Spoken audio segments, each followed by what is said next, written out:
Here we're going to be learning about finding the perimeter of any shape. So in general, we're going to be dealing with these composite figures. We're going to need to find some missing sides. So the first step I want you to take is always highlight the outside of the shape and think about the missing pieces that you actually need to find. Eventually, we're trying to add up all of these sides. The perimeter is just the distance that goes around the outside of a shape. So we're going to need to find some missing sides. Like in this shape, we don't really know that side. We don't know this side. We're going to find all of the missing sides there and then add them up.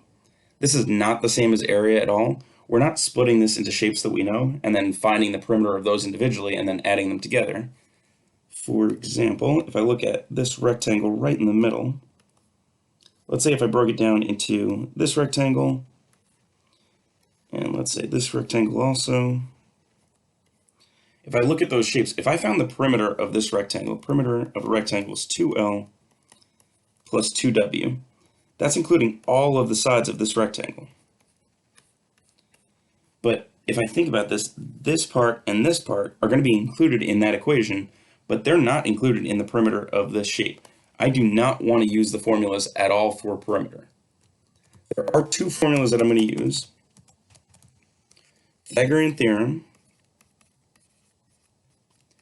That's going to be useful to find a missing side. So anytime I see a slanted side like this, I know I'm going to end up using Pythagorean theorem because that's going to find that missing side of that right triangle.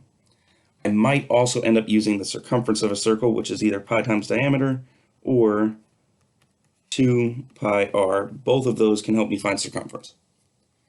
But I'm never going to use the perimeter of a rectangle, and I'm never really thinking about the full perimeter of a triangle or a full perimeter of a circle because they're going to be cut off at points, and I don't want to use the full perimeter. I just want to find parts and then add up going around the outside. So it's really important that you just highlight the outside, label the outside, and add up only the sides that are on the outside. On this question, all I really want you to do is just outline the perimeter of each of these and think about which sides you actually would need to find.